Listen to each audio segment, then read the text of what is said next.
الحمد للہ وحدہ والصلاة والسلام علی من لا نبی بعدہ اما بعد۔ جنت میں لے جانے والے اعمال کیا ہیں؟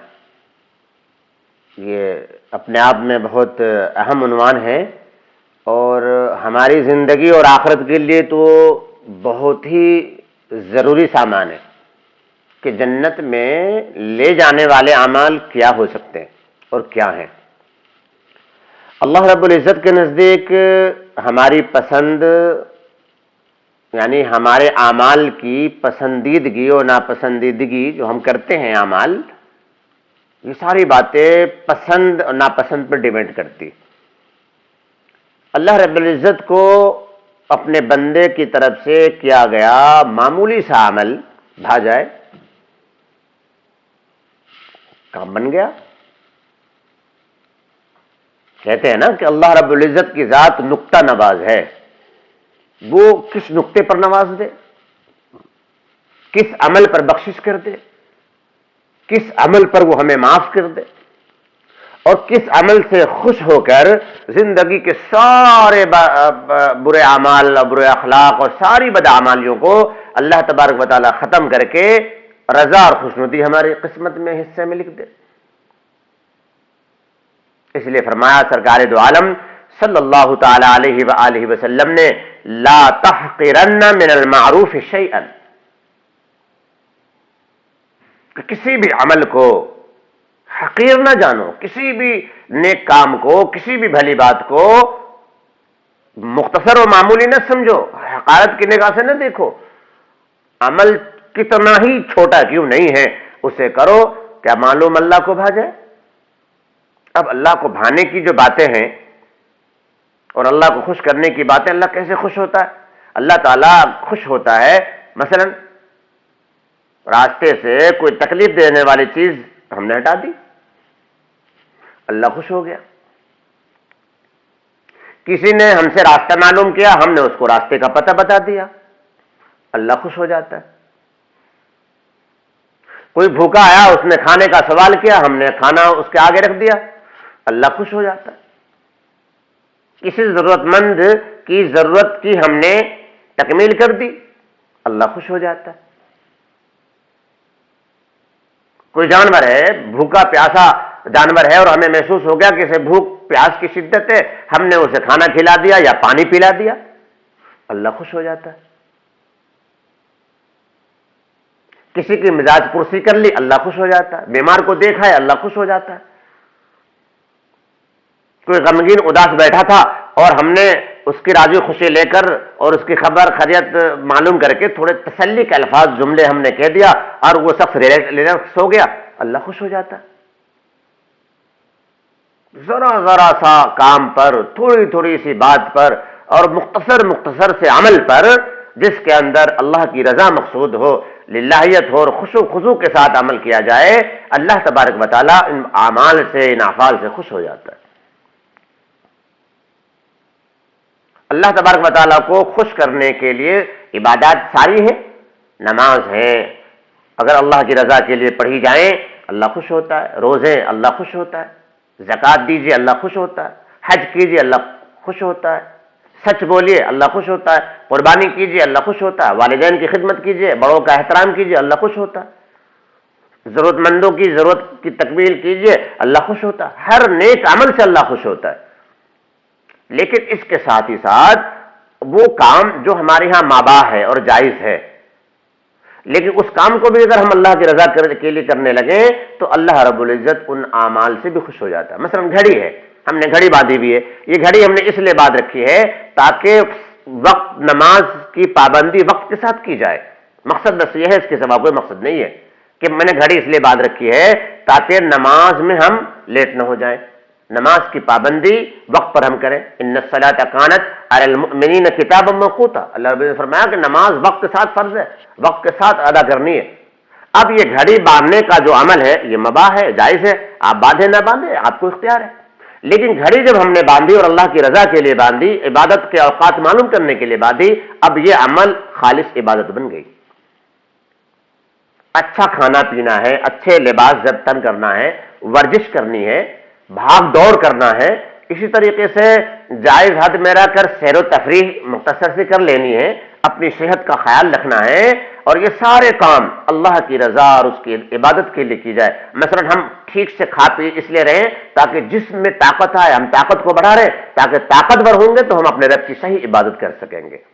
صاف ستھرے ہم اس لیے رہ رہے ہیں تاکہ صاف ستھرا اللہ کو پسند ہے، ہمیں نماز پڑھنی ہے، اللہ کو یاد کرنا ہے، ہمارا اللہ ہمیں دیکھے تو یوں نہ کہے کتنا گندا بندہ ہے ہمارا، ہمیں اس اللہ کو دکھانا ہے، اس لیے ہم اچھا پہن بھی رہے، صاف ستھرے بھی رہ رہے ہیں، پاکی صفائی کا خوب اہتمام کر رہے ہیں، اور معاملہ کیا ہے؟ سارا معاملہ اپنے رب کو دکھانے کے لیے، اپنے رب کو خوش کرنے کے لیے۔ اللہ خوش ہو جاتا ہے، ان کاموں سے اللہ خوش ہو جاتا ہے۔ اگر دیکھا جائے تو وہ مباح کام ہے، جائز کام ہے، بھائی ورزش کرنا، دوڑنا، بھاگنا، اپنے جسم کی فٹنس کا خیال رکھنا، گھڑی باندھنا، یہ سب کیا ہے؟ ہماری ضرورتیں، مباح کام، کوئی عبادت تو ہے نہیں، لیکن انہی کاموں کو اگر اللہ کی رضا کے لیے ہم کرنے لگ جائیں تو عبادت ہو جاتے ہیں یہ کام، اور ہمارا اللہ ہم سے خوش ہو جاتا ہے۔ لیکن نماز ہے، روزے ہے، صدقہ ہے، خیرات ہے، حج ہے، زکوٰۃ ہے، یہ ساری نیکیاں ہم کرتے ہیں، وہ ساری عبادت کے کام ہم کرتے ہیں اور کرنا بھی چاہیے، لیکن اگر نیت میں فتور ہے، نیت میں اخلاص نہیں ہے، اور نیت میں ریا ہے، دکھاوا ہے، تو پھر یہ عبادت ہوتے ہوئے بھی ایک بدترین عمل بن جاتا ہے۔ بھائی نماز ہے، ریاکاری سے نماز پڑھ لیجئے، شرک کر لیا آپ نے نماز میں دکھانے کے لیے۔ حج ہے، آپ نے ریا کے لیے حج کیا، اللہ کی رضا کے لیے حج کیا ہی نہیں، سیر و تفریح کری، آپ نے حج نہیں کیا، یہ شریعت کہتی ہے۔ تو بہرحال ہمیں ہر کام اللہ کی رضا کے لیے کرنا ہے، جو کام اللہ کی رضا کے لیے کیا جائے تو اللہ رب العزت اس کام سے خوش ہوتا ہے، اور خوش ہونے کے بعد وہ عمل، وہ کام ہمیں جنت میں لے جانے کا ذریعہ بنتا ہے۔ وَبَشِّرِ الَّذِينَ آمَنُوا وَعَمِلُوا الصَّالِحَاتِ أَنَّ لَهُمْ جَنَّاتٍ تَجْرِي مِن تَحْتِهَا الْأَنْهَارُ۔ خوشخبری سنا دیجئے اے میرے محبوب، آپ خوشخبری سنا دیجئے ایمان والوں کو، ان لوگوں کو، بشر الذین آمنوا، ان لوگوں کو جو ایمان لے آئے، وعملوا الصالحات، اور جنہوں نے نیک اعمال کیے، ان لہم جنات تجری من تحت الانہار، کہ ان کے لیے باغات ہیں جن کے نیچے نہریں جاری۔ فالذین آمنوا وعملوا الصالحات ان لہم جنات تجری من تحت الانہار، فالذین آمنوا وعملوا الصالحات ان لہم مغفرۃ ورزق کریم، کہ آپ وہ لوگ فالذین آمنوا وعملوا الصالحات جو ایمان لے آئے اور جنہوں نے نیک اعمال کیے، لہم مغفرۃ ورزق کریم، ان کے لیے بخشش بھی ہے، مغفرت بھی ہے، اور عمدہ نفیس اور پاکیزہ روزی بھی ہے۔ اللہ رب العزت نے، آپ نے دیکھا یہاں اللہ رب العزت نے ہمیں کیا حکم دیا؟ ایمان اور اعمال صالحہ۔ جنت میں جانے کے لیے اور جنت میں لے جانے والے جو اعمال ہیں، یہ دونوں باتیں ضروری، سب سے پہلے تو ایمان اور پھر اعمال صالحہ۔ ایمان کیا ہے؟ ایمان تمام اعمال کی بنیاد ہے، جڑ ہے۔ ایمان ایک ایسا پودا ہے، ایک ایسا درخت ہے جو ہمارے دل کے اندر لگتا ہے اور اگتا ہے، اور پھر ایمان جب مضبوط ہوتا ہے، ایمان کا پودا جب مضبوط ہوتا ہے تو پھر اعمال، یہ اس کی شاخیں ہیں، اس کی ٹہنیاں ہیں، یہ پھل پھول جب پیڑ پر لگتے ہیں، یہ سب شاخیں اور پھل پھول ہیں اعمال کی شکل میں۔ ایمان جتنا مضبوط ہوگا، جتنا گہرا ہوگا، ایمان کی جڑیں جتنی دل کے اندر مضبوط ہوں گی، اسی اعتبار سے اعمال کی توفیق ہوگی۔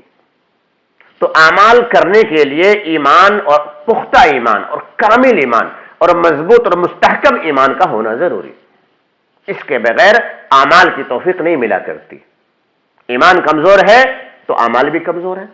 ایمان کمزور ہے، اگر کوئی عبادت کر بھی لی گئی تو اس عبادت میں وہ روح پیدا نہیں ہو سکتی جو مضبوط ایمان کے ذریعے سے عبادت کی جاتی۔ عبادت بھی پھسپھسی ہوتی ہے اور کمزور ہوتی، ایمان گہرا اور مضبوط ہوتا ہے تو اعمال بھی مضبوط ظاہر ہوتے ہیں۔ اسی طریقے سے ایمان کے ساتھ اعمال کی توفیق کا ملنا ہے، اور ایمان تو نہ ہو اور اعمال کرے تو ایمان کے بغیر اعمال کرنا یہ قابل قبول نہیں۔ ایمان کے ساتھ اعمال اللہ کو محبوب ہے، اور ایمان کے ساتھ اعمال اللہ تبارک و تعالیٰ کو چاہیے، اس کے بغیر اللہ کے ہاں اعمال کی کوئی قدر و قیمت نہیں۔ لہذا ایمان اپنے دل کے اندر مضبوط کیجئے، ایمان کو پختہ بنائیے اور ایمان کو اہمیت دیجئے اور ایمان کی قدر و قیمت کیجئے، اپنے سینے میں اپنے دل میں ایمان کو جگائیے اور بیدار کیجئے، اور ایمان ہمارے دل میں مضبوط ہونا چاہیے، صحت مند ہونا چاہیے۔ صحت مند ایمان سے ہی اچھے اعمال کا صدور ہوتا ہے، اس کے بغیر تو بالکل ممکن ہے ہی نہیں کہ انسان اچھے اعمال کر لے۔ اس لیے اللہ رب العزت نے قرآن کریم میں جہاں کہیں بھی ہم سے اعمال کا مطالبہ کیا ہے، ایمان کے ساتھ کیا ہے۔ بشر الذین آمنوا وعملوا الصالحات ان لهم جنات تجری من تحتها الانہار۔ عمل صالح کیا ہے؟ عمل صالح یعنی نیک عمل کیا ہے؟ ہر وہ کام، ہر وہ عمل جو اللہ کی رضا کے لیے سرکار دو عالم صلی اللہ تعالی علیہ وسلم کے طریقے کے مطابق کیا جائے، وہ اعمال صالحہ ہے۔ پھر سنیے، اعمال صالحہ کسے کہتے ہیں؟ ہر وہ کام، ہر وہ عمل جو اللہ کی رضا کے لیے سرکار دو عالم صلی اللہ تعالی علیہ وسلم کی سنت کے مطابق، ان کے طریقے کے مطابق کیا جائے، وہ اعمال صالحہ ہے۔ تو ساری عبادتیں ہم کریں اور عبادتوں میں مقصود کیا رکھیں؟ اللہ کی رضا۔ ہم جنت میں، یہ اعمال ہمیں جنت میں لے جائیں گے۔ اسی طریقے سے زراعت کریں، تجارت کریں، ملازمت کریں، بیوی بچوں کے لیے کمائیں، دوڑیں بھاگیں، انہیں کھلائیں پلائیں، ان کی ضرورتوں کا خیال رکھیں، مقصود کیا ہے؟ اللہ کی رضا۔ اب تجارت بھی عبادت ہو گئی، زراعت بھی عبادت بن گئی، ملازمت بھی جنت میں لے جانے والی بن گئی، بیوی بچوں کی خدمت، ان کی دیکھ ریکھ اور بشری تقاضوں کا خیال رکھنا، یہ ساری کی ساری چیزیں اللہ کی رضا کے لیے بن گئیں۔ نیت کا فرق ہے، ہر کام، ہر عمل ہم اپنی زندگی میں کریں، مقصود رضا الہی، راستہ اور کرنے کا جو طریقہ سنت نبوی، سنت کے طریقے سے کیا جائے گا اور اللہ کی رضا کو مقصود رکھا جائے گا۔ وہ ہر عمل جو ہم کریں گے اپنی زندگی میں، انشاءاللہ وہ سارے عمل اور سارے اعمال ہمیں جنت میں لے جانے والے بنیں گے۔ لہذا ان باتوں کو ہم ضرور مقصود رکھیں۔ اسی طریقے سے ایمان اور اعمال صالح کے بعد حقوق العباد، حقوق العباد، ایمان اور اعمال صالحہ یہ حقوق اللہ کا معاملہ ہے، اس میں ہمیں پرفیکٹ ہونا چاہیے۔ اسی طریقے سے حقوق العباد میں بھی بہت پرفیکٹ رہنے کی ضرورت ہے۔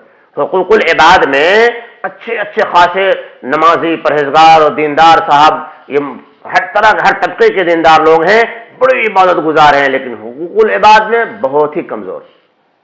اللہ رب العزت کے ہاں اکثر لوگوں کی جو گرفت اور پکڑ ہوگی حقوق العباد میں ہی ہوگی۔ لہذا حقوق العباد میں یتیموں کی دستگیری، بیواؤں کا خیال، کمزوروں کی مدد، ضعیفوں کو سہارا لگانا، اسی طریقے سے اپنے رشتہ داروں اور قرابت داروں کا خیال رکھنا، بیوی بچوں کا خیال رکھنا، بھائی بہنوں کا خیال رکھنا، اور بطور خاص اپنے والدین کا خیال رکھنا، یہ حقوق العباد کے مسائل ہیں، یہ حقوق العباد کے شعبے ہیں۔ حقوق العباد میں یاد رکھیں قطعی گنجائش نہیں ہے معافی کی اور تلافی کی جب تک سامنے والا بندہ نہ معاف کر دے۔ اللہ رب العزت کے ہاں جو معافی ہوگی نا معافی، وہ حقوق اللہ میں ہوگی، حقوق العباد میں نہیں۔ اس لیے حقوق العباد میں بہت زیادہ ہمیں ایکٹیو رہنے کی ضرورت ہے، بہت محتاط رہنے کی ضرورت ہے، اور اللہ سے ڈرے، اور اللہ سے ڈرنے کے ساتھ ساتھ ہم حقوق العباد کا بہت اچھے سے پاس و لحاظ رکھیں۔ لہذا فرمایا سرکار دو عالم صلی اللہ تعالی علیہ وآلہ وسلم نے کہ یتیم کی کفالت کرنے والا، جو یتیم کی کفالت کرتا ہے، یتیم کی ضرورتوں کا خیال رکھتا ہے، یتیم کی کفالت کرنے والا کل جنت میں میرے ساتھ ہوگا۔ اور یوں آپ نے اب شہادت اور بیچ والی انگلی کا آپ نے اس طریقے سے اشارہ فرمایا، کو جنت میں میرے ساتھ اس طرح ہوگا۔ آپ نے دونوں انگلیوں میں تھوڑا سا فاصلہ رکھا اور یوں ارشاد فرمایا۔ کتنی بڑی بشارت، کتنی بڑی خوشخبری۔ حقوق العباد کی ادائیگی بھی ہو رہی ہے، اللہ کی رضا ہمیں مل رہی ہے، سنت پر عمل ہو رہا ہے، اور یہ سارا عمل، یہ ساری محنتیں ہمیں جنت میں لے کے جا رہی ہیں۔ تو اس لیے یتیموں کا، بیواؤں کا خیال رکھیں، مساکین کا خیال رکھیں۔ ضرورت مند اور حاجت مند ہمارے پاس آتے ہیں تو ہم اپنی خوش نصیبی سمجھ کر، اپنے لیے سعادت سمجھ کر ان کا تعاون کریں، ہیلپ کریں۔ ہم جس انداز میں بھی ان کی ہیلپ کر سکتے ہیں، رہنمائی مدد کر سکتے ہیں، اپنے آپ کو اس سے پیچھے نہ رکھیں، پیچھے نہ لے جائیں۔ اللہ تبارک و تعالیٰ کو یہ عمل بہت زیادہ محبوب، اسی طریقے سے جنت میں لے جانے والے اعمال خدمت، کہتے ہیں نا خدمت سے خدا ملتا، عبادت سے جنت ملا کرتی، عبادت سے جنت ملتی ہے اور خدمت سے ملتا ہے خدا۔ تو اپنے اندر خدمت کی عادت ڈالیں، ہم جہاں بھی ہیں وہی خدمت کریں۔ یاد رکھیں آج ہم خادم ہیں، انشاءاللہ کل روز محشر جنت میں ہم مخدوم ہوں گے۔ آج غلام بن جاؤ، کل مالک بنو گے۔ آج دوسروں کے کام آؤ، کل تمہارے کام میں بہت سارے لوگ لگے ہوئے ہوں گے۔ آج تم اوروں کی بگڑی بناؤ، کل اللہ تمہاری بگڑی بنائے گا جہاں کوئی تمہارا کوئی پوسا نہال نہیں ہوگا۔ آج خوب کھیتیاں کرو نیکیوں کی، اچھے اعمال کرو، اچھے بیج ڈالو، اچھی فصل اگاؤ، تاکہ کل قیامت میں یہ جتنے بھی اعمال کی کھیتی آپ نے کی ہے یہ ساری کی ساری تمہیں وہاں کام آئے، اور یہ سب تمہارے لیے معاون اور مددگار بن جائے۔ بیماروں کا خیال رکھو، دوا علاج کو پیسے دیا کرو، ان کی تیمارداری کیا کرو، خدمت کرو۔ فرمایا سرکار دو عالم صلی اللہ تعالی علیہ وسلم نے کہ جو شخص کسی بیمار کی عیادت کے لیے گھر سے جاتا ہے یا اپنے کسی مسلمان بھائی کی زیارت کو جاتا ہے، اللہ سمت زیارت کو کہ بھائی اتنے دن ہو گئے چلو فلاں بھائی سے مل کر آتے ہیں، انہیں دیکھ کر آتے ہیں۔ بیمار کی عیادت کرنے والا، اپنے کسی مسلمان بھائی کی زیارت کرنے والا جب گھر سے نکلتا ہے تو ایک پکارنے والا پکارتا ہے، آواز لگاتا ہے اور کہتا ہے، صدا دیتا ہے کہ تم بھی مبارک، اے وہ شخص جو اپنے بھائی کی خبر گیری کے لیے جا رہا ہے، تمہارا جانا بھی مبارک، تم بھی مبارک، تمہارا چلنا بھی مبارک، اور تم نے تو جنت میں اپنا ٹھکانہ بنا لیا۔ اللہ سبحانہ، جنت کی خوشخبری دے رہے ہیں فرشتے، ان کے چلنے پر مبارکباد دی جا رہی ہے، ان کی نیت پر مبارکباد دی جا رہی ہے، ان کے عمل پر مبارکباد دی جا رہی ہے۔ مبارکباد کا مطلب سمجھتے ہیں نا؟ مبارکباد کا مطلب ہوتا ہے برکت، اللہ اس میں برکت فرمائے۔ کہتے ہیں نا یہ خوشی تمہیں مبارک ہو، اس کا کیا مطلب ہوتا ہے؟ خوشی مبارک کا مطلب ہوتا ہے کہ اللہ یہ چیز جو تمہیں ملی ہے نا، اللہ تبارک و تعالیٰ اس چیز میں تمہیں برکت فرمائے، اور برکت سے اللہ تبارک و تعالیٰ تمہیں مالا مال فرمائے، یہ مطلب ہوتا ہے اس کا۔ تو خدمت، اپنے زندگی میں خدمت کو اتارے، جہاں ہیں، جس میدان میں ہیں، جس جگہ ہے، ہم خدمت کو لازم پکڑ لیں۔ خدمت سے انسان سر بلند ہوتا ہے، خدمت سے عزت اور عظمت میں اضافہ ہوتا ہے، خدمت سے دلوں میں انسان گھر بناتا ہے، دلوں کی دوریاں مٹتی ہے، محبتیں پیدا ہوتی ہے، لہذا خدمت کی عادت ڈالا کرو۔ فرمایا حضرت عبداللہ بن عباس راوی ہیں، فرماتے ہیں کہ اللہ کے نبی صلی اللہ تعالی علیہ وسلم نے ارشاد فرمایا کہ راستے میں نہ بیٹھا کرو۔ کیا فرمایا؟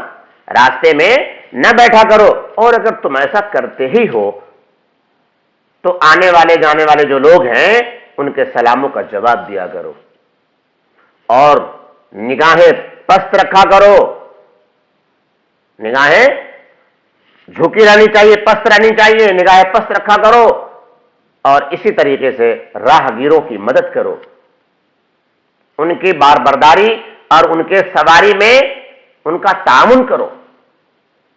سرکار دو عالم صلی اللہ علیہ وسلم نے کتنی پیاری اور کتنی اچھی ہدایت فرمائی ہے ہم ان کے چاہنے والے اور ان کے ماننے والوں کو۔ لہذا ہمیں راستوں پر بیٹھنے سے اجتناب اور احتیاط کرنا چاہیے، بڑی تکلیفیں ہوتی ہیں لوگوں کو، اور اگر بیٹھ بھی گئے ہیں تو سلام دعا کو عام اور جاری و ساری رکھنا چاہیے، اور خاص طور سے تو نگاہیں بہت نیچی رکھنے کی ضرورت ہے راستوں پر، کیونکہ راستوں پر عام طور سے انسان بیٹھنے والا اپنی نگاہوں کی حفاظت نہیں کر سکتا، اس لیے سرکار دو عالم صلی اللہ تعالی علیہ وسلم نے بڑی تاکید کے ساتھ یہ بات فرمائی کہ اپنی نگاہیں نیچی رکھو، اپنی نگاہوں کی حفاظت کرو۔ اسی طریقے سے جنت میں لے جانے والے اچھے اخلاق ہیں، اچھے اخلاق، کہ انسان اپنے اندر اچھے اخلاق پیدا کرے۔ اچھے اخلاق کی یاد رکھیں، کل قیامت میں بہت جنتیوں کی بہت بڑی تعداد ہوگی، بہت بڑی تعداد ہوگی ایسے انسانوں کی کہ اللہ تبارک و تعالیٰ جنہیں صرف اچھے اخلاق کی وجہ سے معاف فرمائے گا، مغفرت ملے گی، معافی ملے گی۔ معاملہ کیا ہوگا کہ ان کے اخلاق بڑے اچھے تھے۔ فرمایا سرکار دو عالم صلی اللہ تعالی علیہ وآلہ وسلم نے، قیامت کے دن میرا سب سے زیادہ محبوب، قیامت کے دن میرا سب سے زیادہ محبوب اور بیٹھنے کے اعتبار سے میرے مجلس میں سب سے زیادہ قریب وہ شخص ہوگا جس کے اخلاق اچھے ہوں گے۔ اللہ الصمد، اللہ الصمد، کتنی پیاری بات۔ کیا فرمایا کہ قیامت میں مجھے سب سے زیادہ محبوب جو شخص ہوگا اور میرے مجلس میں سب سے زیادہ میرے قریب بیٹھے گا وہ شخص ہوگا جس کے اخلاق سب سے اچھے ہوں گے، سب سے بہتر ہوں گے. فرمایا ان من احبکم الی واقربکم منی مجلسا یوم القیامہ احاسنکم اخلاقا. سرکار دو عالم صلی اللہ تعالی وسلم کا ارشاد گرامی. یہ جنت میں لے جانے والے اعمال ہیں، اعمال میں سے اچھے اخلاق بھی ہیں. اسی طریقے سے جنت میں لے جانے والے اعمال میں سے صبر ہے. صبر کرنا سیکھیں. صبر کے بعد صابرین کے بارے میں فرمایا اللہ رب العزت نے اولئک یجزون الغرفۃ بما صبروا ویلقون فیہا تحیۃ وسلاما.